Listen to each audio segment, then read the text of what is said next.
Segala puji bagi Allah Jalla Jalaluh. Dialah pencipta alam semesta ini. Dialah Allah yang mengatur kehidupan ini. Dialah yang memberikan rizki. Dialah yang menghidupkan. Dialah yang mematikan. Dia menciptakan kita dalam rangka beribadah kepadanya. Maka hanya kepadanya kita meminta pertolongan dalam menghadapi urusan dunia dan perkara-perkara agama. Ketahuilah, tidak ada yang mudah kecuali yang Allah buat mudah. Dan Allah menjadikan yang sulit itu mudah apabila Allah berkehendak. Wassalatu wassalamu ala sayyidil mursalin wa imamil muttaqin qaidil ghurril muhajjalin sayyidina wa maulana Muhammadin wa ala alihi wa ashabihi ajma'in. Amma ba'd. Jamaah rahimakumullah, kembali kita berjumpa setelah sebelumnya kita pernah membahas adab bertamu. Hari ini kita akan mengkaji tentang adab berpakaian. Allah Azza wa Jalla memberikan banyak nikmat kepada manusia. Tapi banyak di antara kita yang kurang bersyukur, bahkan tidak bersyukur. Bicara pakaian, mungkin generasi saat ini tidak merasakan apa yang dirasakan oleh generasi sebelumnya. Dan begitu pula dengan yang sebelumnya dan sebelumnya. Sebelum kemerdekaan, yang membaca sejarah, yang mendengarkan cerita dari orang-orang sepuh, maka akan mendapatkan cerita yang menyedihkan. Sulit sekali mereka memiliki pakaian. Bahkan karung goni pun menjadi pakaian buat mereka. Di masa Ana, dia ketika Ana SD, SMP, Ana ingat kita punya baju baru itu hanya setahun sekali, tatkala Lebaran. Tapi saat ini pakaian begitu mudahnya didapatkan. Tapi Allah mengatakan wa qalilun min ibadiyas syakur. Sedikit dari hambaku yang pandai bersyukur. Ketika pakaian sudah banyak, ternyata banyak manusia yang tidak mengenakan pakaian yang seharusnya. Maka perlu kita belajar tentang adab berpakaian. Pakaian itu membedakan antara manusia dengan binatang. Tapi ternyata di masa sekarang ada binatang-binatang yang dikasih pakaian yang menutup dirinya dan pemiliknya tidak berpakaian yang beradab. Kita melihat anjing-anjing yang diberi pakaian. Kucing pun mungkin demikian. Entah mungkin ada binatang lain yang dikasih pakaian. Padahal sebenarnya mereka tidak membutuhkan pakaian. Kita yang butuh pakaian. Allah telah berikan kepada mereka bulu yang dengannya menutup kulit mereka. Itu menjadi pakaian mereka. Mereka tidak punya akal. Sehingga sejak mereka lahir, Allah telah menciptakan pakaian yang menempel dengan tubuh mereka. Manusia tidak. Manusia lahir tidak berpakaian. Bahkan dia tidak bisa berbuat apa-apa. Tidak seperti anak ayam yang menetas langsung bisa berjalan. Dan ada bulu yang menutupi dirinya. Sehingga dia bisa berjalan kemana-mana tanpa malu. Ya nggak perlu dia malu karena dia binatang. Tapi manusia tatkala rasa malu hilang dari dirinya, kadangkala dia menyerupai binatang, bahkan lebih buruk daripada binatang. Allah Azza wa Jal berfirman di surat Al-A'raf ayat 26 tentang nikmat yang dia turunkan kepada manusia. Silahkan dibaca. أعوذ بالله من الشيطان الرجيم بسم الله الرحمن الرحيم يا بني آدم قد أنزلنا عليكم لباسا يواري سوآتكم وريشا ولباس التقوى ذلك خير ذلك من آيات الله لعلهم يذكرون. Artinya adalah, hai anak Adam, sesungguhnya kami telah menurunkan kepadamu pakaian untuk menutup auratmu dan pakaian indah untuk perhiasan. Dan pakaian takwa itulah yang paling baik. Yang demikian itu adalah sebagian dari tanda-tanda kekuasaan Allah. Mudah-mudahan mereka selalu ingat. Barakallahu fikum. Allah sebutkan bahwa pakaian itu Allah turunkan untuk manusia, yang salah satu hikmahnya adalah menutup aurat. Kenapa perlu ditutup aurat manusia? Dalam rangka menjaga kehormatan. Yang dengan terjaganya kehormatan, masyarakat akan terlindungi dari berbagai macam penyakit sosial. Pakaian yang mungkin sederhana sekali kalau bicara pakaian, tapi ternyata dia turun untuk menutupi auratmu, untuk menjaga kehormatan dirimu, dan untuk menjaga dan melindungi kehidupan bermasyarakat agar tidak terjadi di sana pelecehan seksual, bulian, atau hal-hal yang lain. Dan Allah turunkan pakaian yang menjadi perhiasan.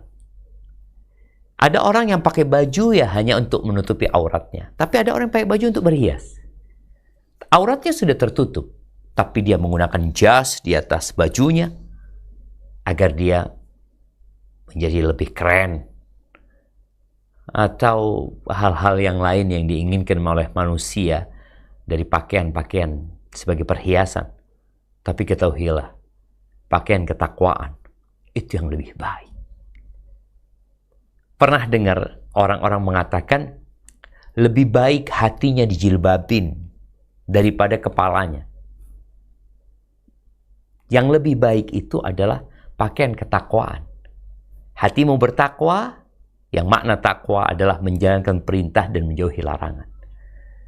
Jadi ketika seorang mengatakan hatinya bertakwa, hatinya dijilbabin, tapi tubuhnya tidak dijilbabin, dia bohong sebenarnya. Kok bisa bohong Ustaz? Ustaz suudzon sama mereka. Tidak. Ketakwaan itu melaksanakan perintah dan menjauhi larangan.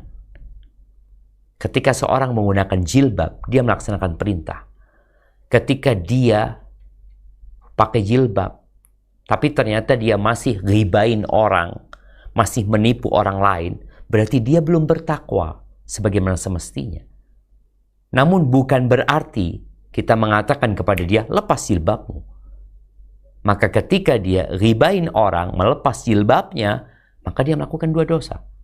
Tapi kalau dia berjilbab, lalu dia menipu orang, maka dia berdosa satu, menipu orang. Ingat, pakaian ketakwaan itu lebih baik. Ahibati fillah, kita dilarang membuka aurat kita. Maka tadi kalau kita bicara adab, yang pertama adalah memang pakaian itu menutup aurat. Bukan bergaya. Bergaya itu nanti. Ada gaya yang boleh, ada yang nggak boleh. Kita ngelihat dunia mode pada saat ini, mereka menciptakan berbagai macam pakaian.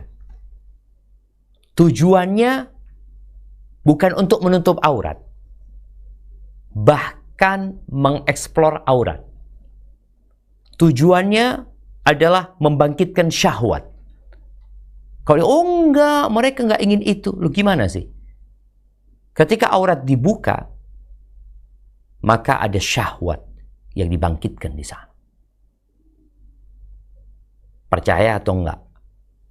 Ya mungkin ada orang yang enggak percaya ya.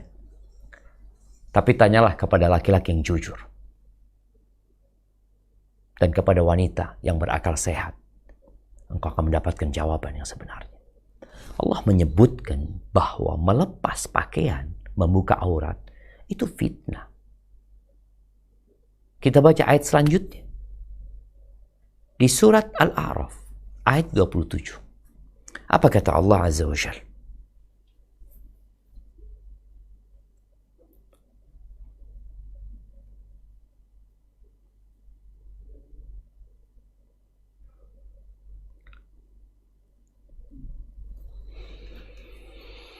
أعوذ بالله من الشيطان الرجيم بسم الله الرحمن الرحيم يا بني آدم لا يفتننكم الشيطان كما أخرج أبويكم من الجنة ينزع عنهما لباسهما ليريهما سوآتهما إنه يراكم هو وقبيله من حيث لا ترونهم إنا جعلنا الشياطين أولياء baca lagi. Inna ja'alna syayatina.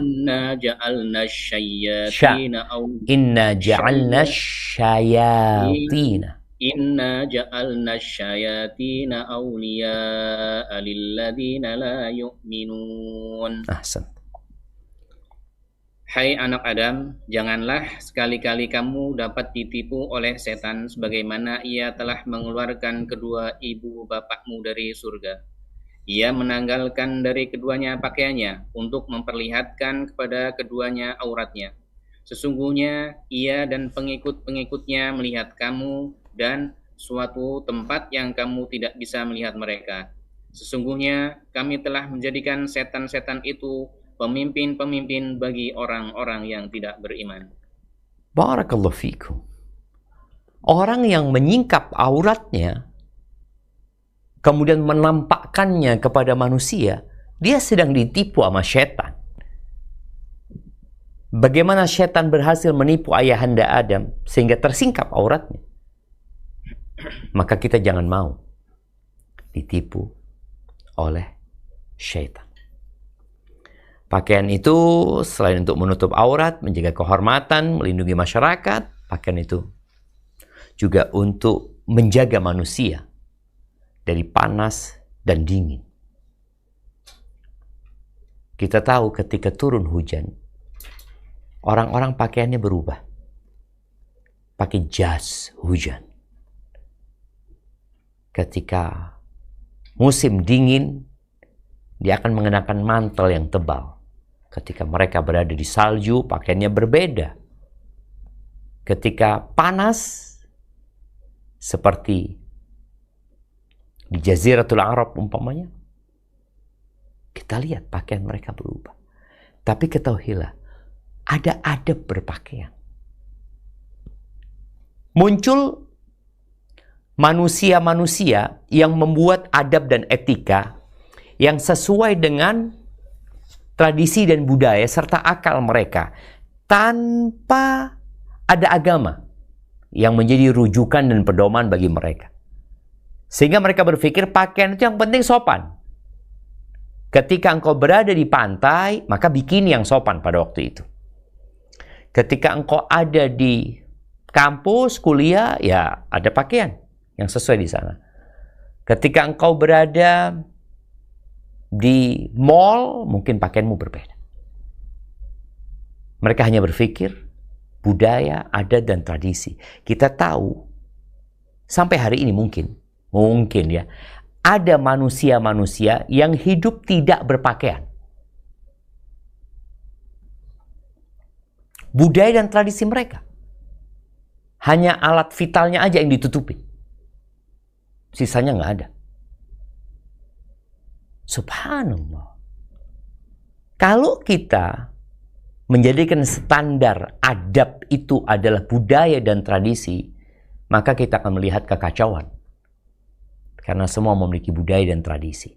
Islam bukan agama yang menentang budaya dan tradisi, mengakomodir budaya dan tradisi yang tidak bertentangan dengan syariat dan agama. Maka bicara adab yang pertama berpakaian, maka hendaklah pakaian itu menutup aurat. Menutup auratnya. Ya, hendaklah pakaian itu lebar ya. Kemudian tidak membentuk anggota tubuh. Karena kadang-kadang ada orang mengatakan, enggak, ini pakaianku sudah menutup aurat. Orang berpikir auratnya perempuan itu kulitnya. Sehingga dia kalau pakai baju yang ketat, kemudian dia pakai kerudung, cukup. Enggak. Karena aurat itu bukan hanya kulit. Bentuk tubuhmu juga, itu harus ditutupi. Maka nggak boleh pakai yang ketat. Dan kalau bicara aurat laki-laki, maka antara pusar dan lutut. Antara pusar dan lutut. Apakah pusar dan lutut itu masuk aurat? Ini ada khilaf di antara para ulama. Jadi yang boleh disebut disepakati, auratnya itu adalah antara pusar dan lutut. Apakah pusar itu masuk aurat yang harus ditutupin? Apakah lutut itu masuk aurat yang harus ditutupin? Ini ada khilaf di antara para ulama. Sebagian ulama menguatkan bahwasanya lutut dan pusar itu tidak termasuk aurat yang harus ditutupi. Tapi masalah ini panjang ya, kalau mau bahas khilaf yang terjadi. Taib, itu yang pertama, buat kaum laki-laki. Adapun buat wanita, subhanallah, semua tubuh wanita adalah aurat. Semua wanita adalah aurat. Apakah wajah dan kedua telapak tangan itu masuk aurat? Nah, di sini ada khilaf. Jumhur ulama berpendapat telapak tangan dan wajah aurat. Tapi sebagian ulama lainnya mengatakan enggak, wajah dan telapak tangan tidak masuk aurat. Tapi kita tidak sedang membahas masalah khilafiyah tersebut. Kalau kita ikut pendapat yang seluruh tubuhnya aurat kecuali wajah dan tangan, maka harus ditutup selain wajah dan tangan dengan pakaian. Allah Azza wa Jalla berfirman di surat Al-Ahzab ayat 59. Ini ayat perlu kita baca supaya kita tahu bahwa menutup aurat itu syariat, bukan adat. Karena apa? Bangsa Arab sebelum datangnya Islam, mereka biasa telanjang. Jadi, apa istilahnya, nudis mungkin ya buat orang-orang yang suka telanjang itu. Mereka biasa telanjang, bahkan tawaf telanjang. Di depannya Ka'bah, mereka tawaf telanjang. Ketika mereka bekerja ya, kemudian mereka membutuhkan sesuatu untuk menjadi pelindung pundak mereka. Mereka buka sarungnya, telanjang, mereka taruh, sudah bawa kerja dengan telanjang. Dan wanita-wanitanya, kita tadi udah disebutkan bahwasanya mereka tidak berjilbab. Bahkan Khadijah radhiyallahu taala anha, dia tidak pernah berjilbab selama hidupnya sampai meninggal dunia. Kenapa? Karena belum turun syariat jilbab. Turunnya perintah berjilbab itu di kota Madinah. Sedangkan Khadijah meninggal dunia 3 tahun sebelum hijrah. Maka nggak kenal. Kalau dia mengatakan, oh itu adat dan budaya orang Arab. Loh, orang Arab itu paling, kalau bicara adat dan budaya, mereka paling buka-bukaan seharusnya. Karena hawanya panas di sana. Jilbab itu membuat gerah. Tapi kenapa mereka lakukan itu? Karena perintah agama, perintah Sang Pencipta Allah Azza wa Jalla. Coba kita baca ayatnya. Nah, Al-Ahzab ayat 59. A'udzubillahiminasyaitonirrajim. Bismillahirrahmanirrahim. Ya ayyuhan nabiyyu qul li azwajika wa banatika wa nisa'il mu'minina yudanina 'alaihinna min jalabibihin dzalika adna an yughrafna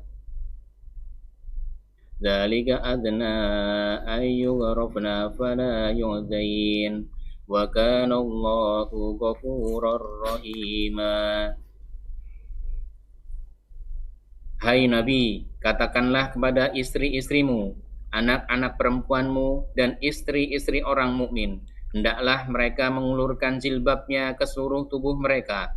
Yang demikian itu supaya mereka lebih mudah untuk dikenal. Karena itu mereka tidak diganggu. Dan Allah adalah Maha Pengampun lagi Maha Penyayang. Subhanallah, ternyata jilbab ini identitas. Makanya ada busana muslim, busana muslim.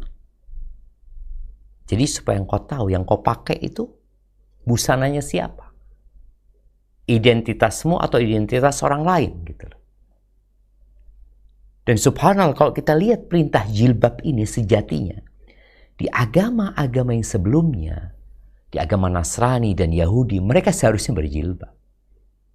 Nah, tapi tadi agama diabaikan, ditinggalkan, dan Allah turunkan Islam, Al-Quranul Azim, kitab penutup, dan Nabi Muhammad SAW sebagai penutup para nabi untuk meluruskan yang mereka bengkokkan, untuk memperbaiki yang mereka rusak, dan untuk menyempurnakan agama ini.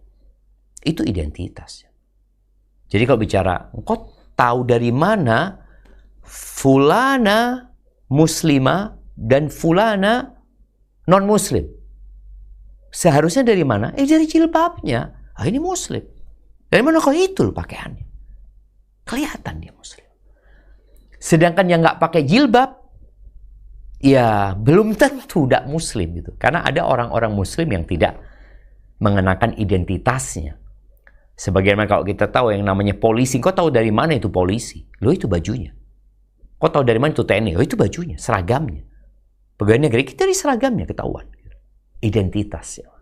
Ketika dilepas identitasnya, jadi kabur. Orang jadi nggak paham. Maka Allah Azza wa Jalla mengatakan, "Dzalika adna ayyu'rafna fala yu'dzain."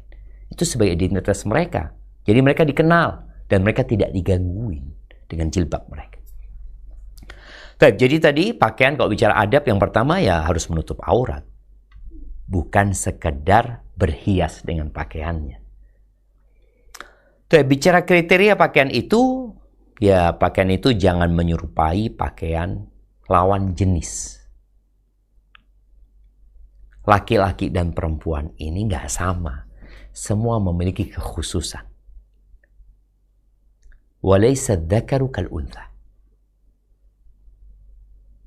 Dan laki-laki itu nggak sama dengan perempuan. Antum kalau ngelihat ya toilet, logo toilet perempuan dan toilet laki-laki,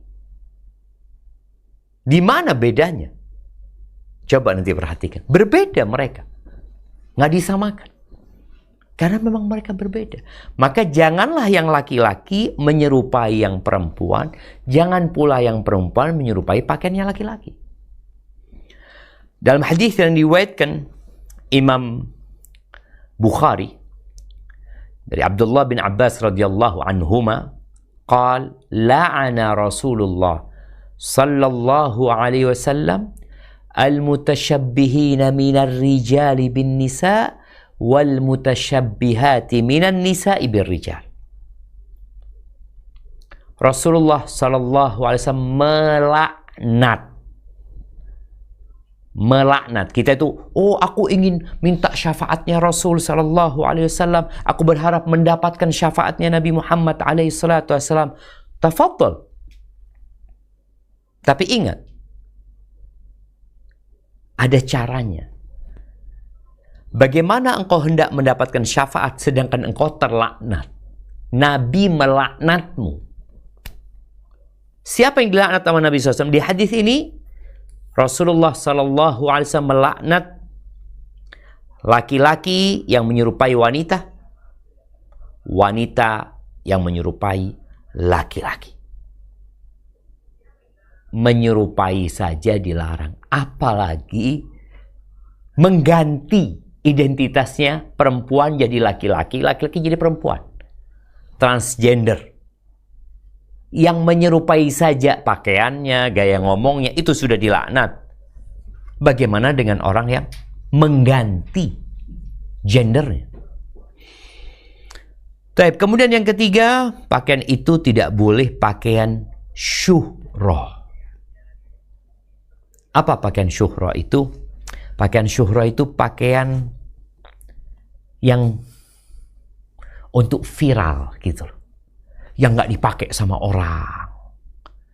Yang dia ketika menggunakan pakaian itu tujuannya adalah mencari perhatian orang. Maka ini termasuk dilarang. Tujuan pakaian itu apa tadi? Engkau berhias, fadhol. Tapi jangan sampai pakaianmu ini pakaian yang dimaksudkan untuk tampil beda dan mencari perhatian. Kata Nabi SAW dalam hadis yang diriwayatkan Imam Ahmad, "Man labisa thawba syuhratin fid dunya." Barang siapa yang mengenakan pakaian syuhrah, pakaian untuk ketenaran di dunia, dan dia ingin tenar, dia ingin jadi viral, dia ingin jadi buah bibir manusia dengan pakaian dia itu. Pakaian yang aneh-aneh ya. Ya Allah, wallah, apakah masuk ya orang-orang yang karnaval ya, yang mereka menggunakan pakaian yang aneh-aneh, yang tujuannya adalah untuk dilihat sama orang, untuk dikenal sama orang, untuk ketenaran. Barang siapa yang pakai pakaian syuhrah di dunia, albasahullahu yaumal qiyamati thawba madallah. Maka Allah akan kenakan kepada dia, untuknya pada hari kiamat, pakaian kehinaan. Niatnya sudah nggak benar. Jadi orang pakai baju syuhrah ini kadang-kadang niatnya udah nggak benar. Apa yang menjadi standar baju itu, baju syuhrah atau tidak? Para ulama menyebutkan bahwa standarnya adalah ya boleh jadi uruf, tradisi dan budaya yang ada di masyarakat. Masyarakat biasa pakai baju apa sih? Ya, kayak gitu udah kita pakai baju yang biasa dipakai masyarakat. Bukan baju yang tujuannya untuk mencari perhatian dari masyarakat. Jadi tadi kalau pakaian ini pakaian yang lumrah, nggak ada masalah kita pakai. Tapi ingat, adab yang pertama tetap menjadi acuan, menutup aurat. Baik, kemudian tidak boleh sombong dan berlebih-lebihan. Nggak boleh sombong dan berlebih-lebihan. Jadi subhanallah, pernah Nabi SAW menyampaikan kepada para sahabat tentang akibat kesombongan. Beliau mengatakan sallallahu alaihi wasallam, la yadkhulul jannah man kana fi qalbihi mithqalu dzarratin min kibir. Tidak masuk surga barang siapa yang di dalam hatinya ada seberat dzarrah, seberat semut kecil dari kesombongan, nggak masuk surga. Qala rajul, ada seorang dari sahabat Nabi yang berkata, innar rajula yuhibbu an yakuna thawbuhu hasanan wa na'luhu hasanan. Sesungguhnya seorang itu ada yang suka pakai baju bagus. Bagus bajunya. Dia pakai sandal yang bagus juga. Takut orang ini, apakah pakai baju yang bagus pakai baju yang mahal, yang indah, yang elegan, itu termasuk sombong. Maka kata Nabi SAW, innallaha jamilun yuhibbul jamal. Sesungguhnya Allah itu maha indah dan Allah cinta dengan keindahan. Al-kibru batarul haqqi wa ghamtun nas. Yang namanya sombong itu adalah menolak kebenaran dan meremehkan orang. Jadi kalau kita pakai baju itu dengan hati meremehkan orang-orang lain, berarti kita sombong. Tapi kalau kita baju hanya untuk supaya aku suka yang bagus, gitu, nggak apa-apa, tafadhol. Tapi tanpa meremehkan orang lain. Kemudian Nabi SAW mengatakan, kulu washrabu watasaddaqu walbasu. Kalian silahkan makan, kalian silahkan minum, kalian silahkan bersedekah, kalian silahkan berpakaian. Tuh, makan, minum, sedekah, pakaian, fi ghairi makhilatin wala saraf. Dengan catatan, bukan karena congkak dan angkuh, dan tidak pula berlebih-lebihan. Innallaha yuhibbu an tura ni'matuhu ala abdi. Allah itu suka nikmat yang Allah berikan kepada hambanya nampak dan terlihat. Artinya ketika Allah berikan kepada antum rizki, bajunya udah lusuh, udah lama, udah nggak layak, ya udah, kan kau beli pakai baju yang bagus gitu loh. Allah suka gitu, nikmatnya terlihat di diri hambanya. Tapi ingat catatannya, tidak sombong dan tidak berlebih-lebihan. Ada orang tidak mampu tapi gayanya sok kaya. Bahkan kadangkala kelihatannya lebih kaya dari orang kaya.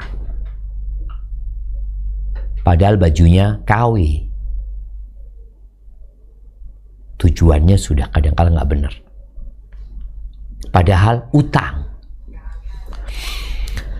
Jadi pakai baju bagus itu nggak masalah. Nabi SAW pakai baju bagus kadangkala. Yang penting bajunya ya tidak berlebih-lebihan dan bukan baju yang terlarang. Kemudian ada anjuran dalam adab berpakaian ini untuk tawadhu ya. Walaupun engkau bisa beli baju yang mahal sekali, tapi sekali-kali engkau pakai baju yang sederhana gitu loh. Maka orang kaya ini sekali-kali perlu pakai baju yang biasa-biasa aja. Oh, bajunya biasa tapi mereknya nggak biasa. Ya sama aja. Orang itu kan sekarang yang dilihat kadang-kadang bukan model, tapi mereknya. Maka terkadang merek baju itu, yang dahulu anak tahu merek baju itu dibalik apa? Kerah sini ya. Sekarang di sini nih. Sini yang besar ya. Supaya kelihatan orang bajunya mahal. Maka ingat, innamal a'malu binniyat ya. Dan Nabi SAW mengatakan al-badhadatu minal iman. Sikap sederhana, biasa-biasa aja, tidak menampakkan kekayaan, itu termasuk dari keimanan. Sebagaimana termasuk keimanan itu, termasuk sunnah itu, sekali-kali kau berjalan nggak pakai alas kaki. Nah, ahibati fillah, kemudian di antara adab, bajunya itu tidak bergambar. Apalagi gambarnya salib. Gambar ini gambar yang bernyawa ya. Gambar yang bernyawa, karena kita lihat sekarang ada orang-orang pakai baju, ada gambarnya mungkin artis yang dia kagumi. Mungkin ada gambarnya ya penyanyi yang dia ngefans sama dia. Kadang kalau gambarin gambar orang-orang kafir lagi yang dia pakai di dada dia, di punggung dia. Maka hindarin hal yang seperti itu. Aisyah radhiyallahu taala anha mengatakan, lam yakun Rasulullah sallallahu alaihi wasallam yada'u fi baitihi thawban fihi taslib illa naqadahu.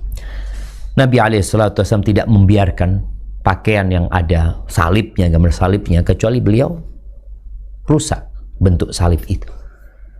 Dan kita tahu juga berkaitan dengan gambar yang bernyawa ini, malaikat itu nggak masuk ke rumah yang di dalamnya ada gambar makhluk yang bernyawa. Kadang-kala kita lihat ya, anak-anak sedih berangkat ke masjid, di belakangnya ada gambar setan-setan ya, tengkorak-tengkorak, yang kadang-kala kata-katanya kata-kata yang tidak pantas untuk ada di pakaian seorang muslim. Dia mengundang laknat untuk dirinya sendiri. Taib. Yang selanjutnya, jangan atau ada larangan mengenakan sutra bagi kaum laki-laki dan emas. Sutra dan emas bagi kaum laki-laki. Rasulullah sallallahu alaihi wasallam mengatakan, inna hadaini haramun ala dzukuri ummati.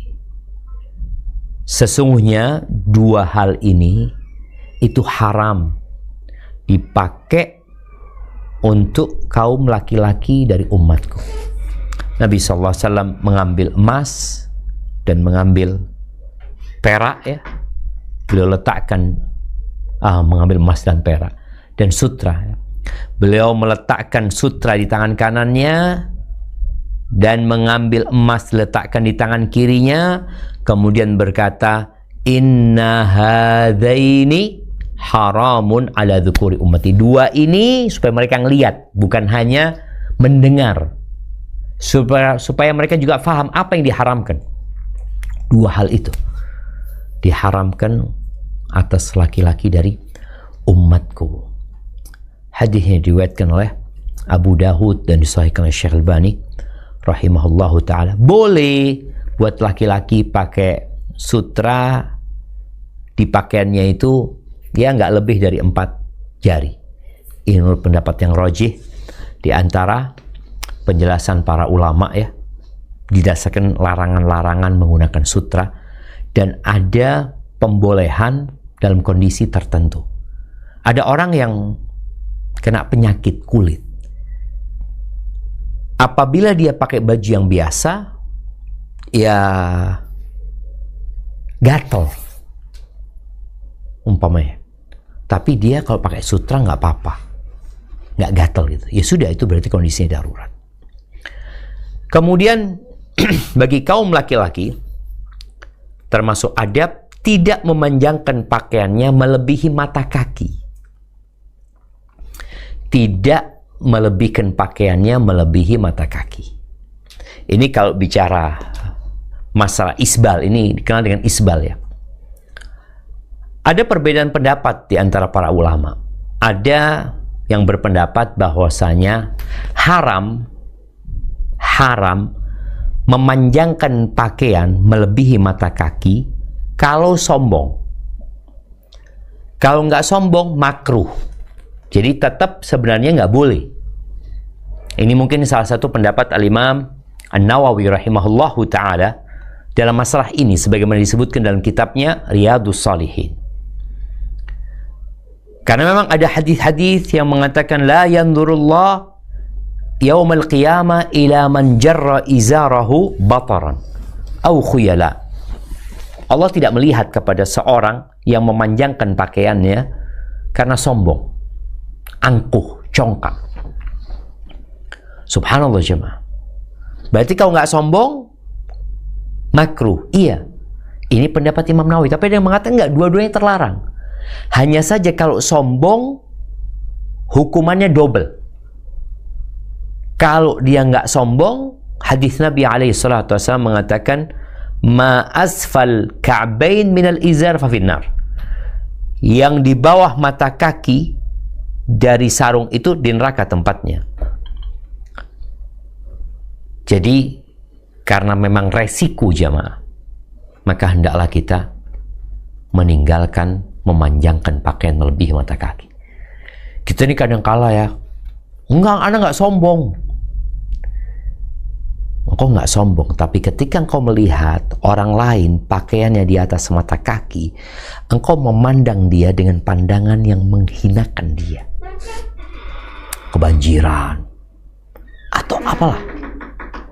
Tapi kalau pakaian di atas mata kaki karena model, nggak masalah. Beberapa tahun yang lalu itu ada celana-celana yang di atas mata kaki. Yang pakai ya public figure. Maka kemudian engkau memandangnya bagus. Engkau mengangkat pakaianmu di atas mata kaki bukan karena perintah Nabi SAW, tapi karena engkau mencontoh orang-orang tersebut. Maka ingat resiko ketika engkau memanjangkan pakaianmu di atas mata kaki. Tinggikan pakaian di atas mata kaki. Ya paling tidak sampai ke bawah mata kaki. Umar bin Khattab radhiyallahu anhu pernah ketika dia sudah mau meninggal dunia, setelah dia ditusuk ya, dia di atas ranjang dibesuk sama para sahabat dan para tabi'in. Ada seorang pemuda yang datang kemudian memberikan salam buat Umar bin Khattab, lalu dia pergi. Ketika dia pergi, alhamdulillah, yahdikum wa yuslih balakum. Umar melihat pakaian orang ini di bawah mata kaki. Maka Umar bin Khattab radhiyallahu anhu mengatakan, rudda alayya syab, rudda alayya syab. Kembalikan pemuda tadi. Dipanggil pemuda itu. Umar mengatakan radhiyallahu anhu, irfa thawbak, tinggikan pakaian. Kenapa? Fa innahu atqa li rabbika wa anqa li thawbika. Karena meninggikan pakaian itu akan lebih bertakwa untukmu kepada Tuhanmu. Alhamdulillah. Iya, kayaknya AC-nya perlu dikecilkan. Kak lihat. Bismillah, afwan jamaah ya.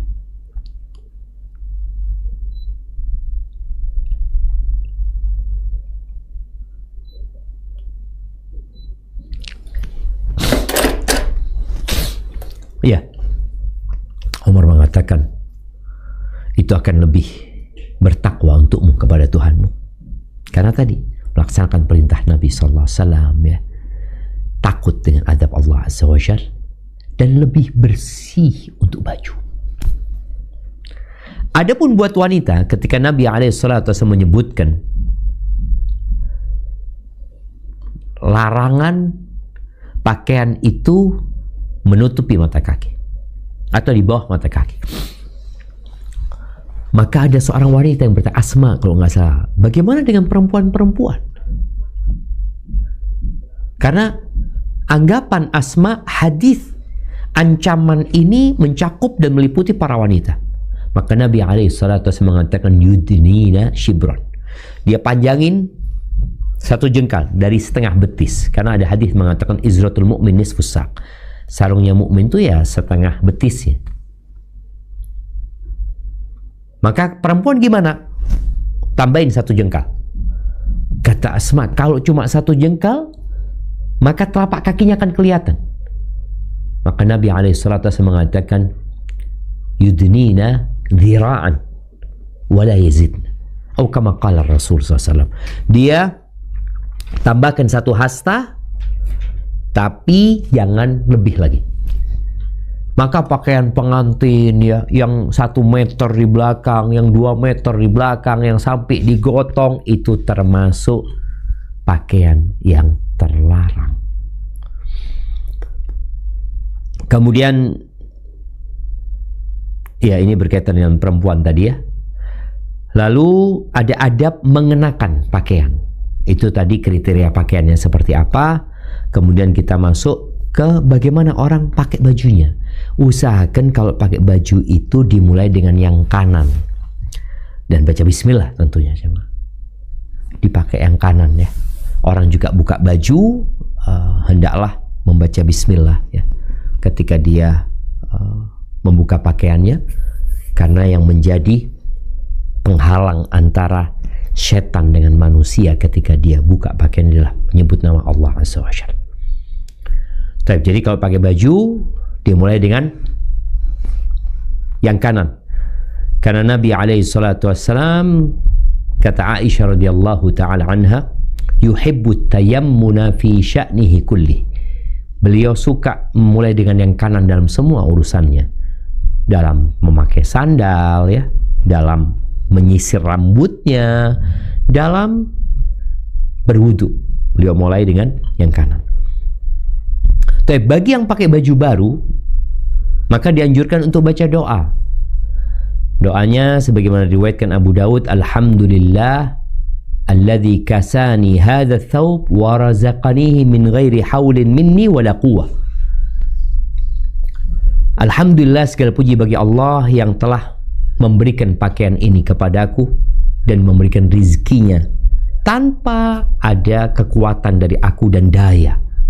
Artinya ini murni nikmat dari Allah Azza wa Jalla. Kemudian ada anjuran pakai baju putih memang. Khusus buat laki-laki ya. Perempuan boleh nggak pakai baju putih? Boleh aja sebenarnya pakai baju putih. Yang penting menutup auratnya kan. Soalnya mungkin adat budaya dan tradisi orang pakai baju putih perempuannya, maka nggak apa-apa. Tapi di tempat lain budaya dan tradisinya perempuan pakai baju hitam, ya udah nggak apa-apa pakai baju hitam gitu loh. Atau pakai baju yang bercorak, mengikuti budaya dan tradisi. Tapi ada anjuran memakai baju putih. Nabi SAW mengatakan, ilbasu min thiyabikum al-bayad fa innaha min khairi thiyabikum. Pakailah dari pakaian kalian yang berwarna putih, itu termasuk pakaian yang terbaik kalian. Memang baju putih ini harus dijaga supaya tidak ternoda. Beda dengan baju yang warna ya. Namun ada nasihat dari para ulama buat para penuntut ilmu. Itu dikasih nasihat, dia pakai baju putih terus. Akhirnya nanti kena ini, kena itu, dia sibuk bersihkan pakaiannya. Maka penuntut ilmu dikasih nasihat, isbagh thawbak, engkau warnai bajumu supaya tidak membuatmu tersibukkan dengannya dari menuntut ilmu. Karena ngurusin bajunya. Kalau bajunya warna abu-abu kayak gini, ini kan atau coklat atau apa, insya Allah nggak cepat kotor ya. Padahal dia sudah kotor sebenarnya, tapi kadang-kala nggak terlihat ya. Tapi bagi kita nih yang melihat orang pakai baju baru, dianjurkan untuk mendoakan orang tersebut. Pernah suatu hari Nabi SAW dikasih hadiah khamisatun sauda saghir, dikasih baju warnanya hitam, kecil bajunya ini. Lalu Nabi SAW mengatakan, siapa kira-kira yang cocok dikasih baju ini? Beliau bermusyawarah dengan para sahabatnya. Fasakatul qaum, orang diam ya. Mungkin sahabat juga mikir siapa kira-kira yang cocok pakai baju itu. Maka kemudian Nabi SAW mengatakan, ituni bi ummi Khalid. Datangkan Ummu Khalid. Ada seorang gadis cilik ya, atau bocah kecil namanya Ummu Khalid. Maka didatangkan, digendong nih Ummu Khalid ini. Fa'akhadhal khamisa biyadi fa'albasa. Nabi ambil tu baju kemudian dipakaikan kepada Ummu Khalid ini. Lalu Nabi SAW mengatakan, abli wa akhliqi, abli wa akhliqi. Ya, pakaian ini akan usang nantinya ya, dan akan menjadi lama. Semoga dikasih ganti. Jadi harapannya semoga orang itu sadar ya bahwasanya pakaian baru yang dia pakai itu sejatinya akan usang. Kemudian disebutkan di baju hitam ini ada coraknya, warnanya hijau, warna atau kuning ya. Lalu Nabi SAW mengatakan, ya Ummah Khalid, hadza sana. Khalid, bagus nih bajunya nih, indah bajunya ini. Jadi dulu para sahabat Nabi Kalau pakai baju baru dikatakan kepada mereka tubli wa yukhlifullahu ta'ala, baju ini akan usang dan semoga Allah memberikan ganti. Kemudian dianjurkan juga pakai baju yang bersih. Jadi kadang-kala ada orang pakai baju udah kotor ya, udah kena noda, ini tetap dia pakai. Maka dianjurkan untuk dibersihkan, untuk dicuci. Atau kalau dia sedang dalam acara, mungkin dia ke toilet, ke kamar mandi, dia bersihkan bajunya. Pernah Nabi SAW mendapatin seorang yang pakai baju kotor bajunya dia. Lalu apa kata Nabi SAW? Ama kana hadha yajidu ma'an yaghsilu bihi thawbahu. Apa ini enggak ada air ya, yang bisa digunakan untuk mencuci bajunya? Nah jamaah, itu mungkin beberapa adab ya yang perlu dijaga ketika seorang berpakaian, dengan harapan adab ini membuat dia lebih indah ketika berpakaian. Adab ini membuat dia diridhoi oleh Sang Pencipta yang memberikan rizki kepada dia pakaian. Adab ini membuat dia jadi lebih tawadhu, sehingga dia tidak semena-mena atau dia tidak semaunya ketika berpakaian, tapi dia mengikuti aturan tadi yang kita bahas. Ada yang sifatnya wajib, ada yang sifatnya makruh, mungkin ada yang sifatnya sunnah, sehingga kita hendaklah yang wajib dilaksanakan, yang sunnah diusahakan untuk dilaksanakan, yang haram tinggalkan, yang makruh berusaha untuk kita tinggalkan juga, yang mubah ya silahkan, tapi jangan berlebih-lebihan dan tetap dengan niat yang baik ketika menggunakan pakaian. Hadza wallahu a'lam bissawab. Mungkin kita masuk ke sesi tanya jawab. Ana kembalikan ke moderator kita.